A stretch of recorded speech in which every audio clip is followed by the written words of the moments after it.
யாத்திராகமம் 21 அதிகாரம். மேலும் நீ அவர்களுக்கு அறிவிக்க வேண்டிய பிரமாணங்கள் ஆவன. எபிரெயரில் ஒரு அடிமையை கொண்டாயானால் அவன் 6 வருஷம் சேவித்து 7ஆம் வருஷத்திலே ஒன்றும் கொடாமல் விடுதலை பெற்று போகக் கடவன். ஒன்றிக்காரனாய் வந்திருந்தானால் ஒன்றிக்காரனாய் போகக் கடவன். விவாகம் பண்ணினவனாய் வந்திருந்தானால் அவன் பெண் ஜாதி அவனோட கூட போகக் கடவள். அவன் எஜமான் அவனுக்கு ஒரு பெண்ணை விவாகம் செய்து கொடுத்தும் அவள் அவனுக்கு ஆண் பிள்ளைகளையாவது பெண் பிள்ளைகளையாவது பெற்றும் இருந்தால் அந்த பெண்ணும் அவள் பிள்ளைகளும் அவள் எஜமானை சேரக் கடவர்கள்.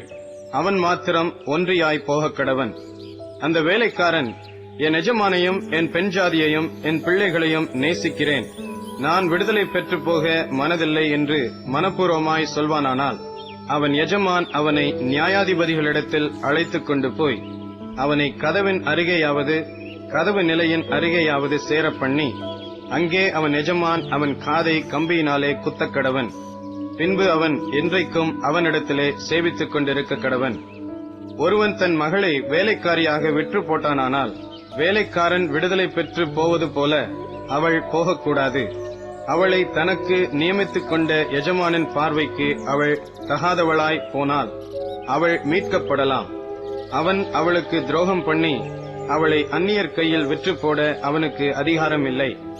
அவன் தன் குமாரனுக்கு அவளை நியமித்திருந்தானால் தன் குமாரத்திகளை நடத்துவது போல அவளையும் நடத்தக் கடவன்.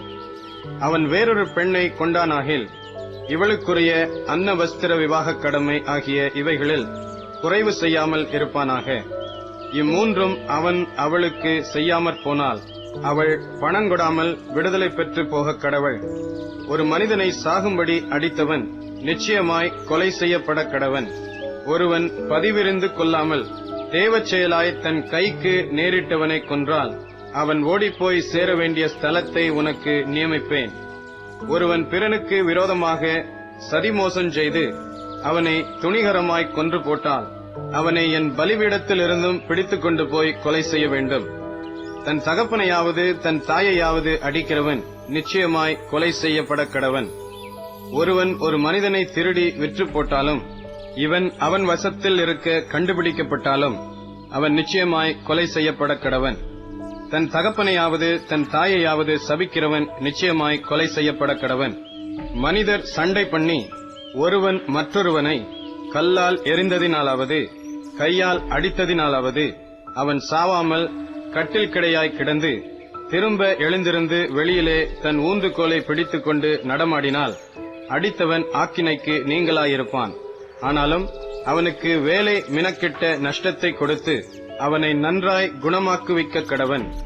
ஒருவன் தனக்கு அடிமையானவனையாவது தனக்கு அடிமையானவளையாவது கோலால் அடித்ததினாலே அவன் கையால் இறந்து போனால் பழிக்கு பழி வாங்கப்பட வேண்டும்.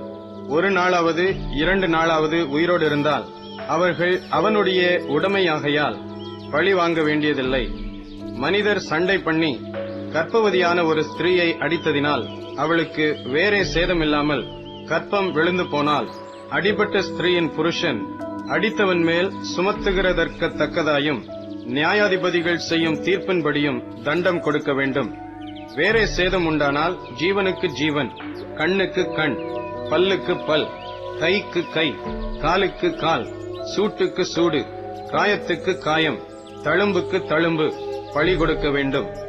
ஒருவன் தன் அடிமையானவன் கண்ணையாகிலும் தன் அடிமை பெண்ணின் கண்ணையாகிலும் அடித்ததினால் அதை கெடுத்தால் அவன் கண்ணுக்கு பதிலாக அவனை விடுதலை பண்ணிவிட வேண்டும்.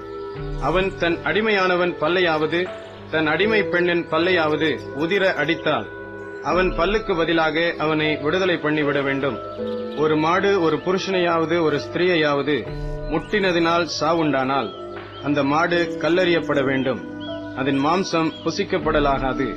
அப்பொழுது மாட்டின் எஜமான் ஆக்கினைக்கு நீங்களாயிருப்பான்.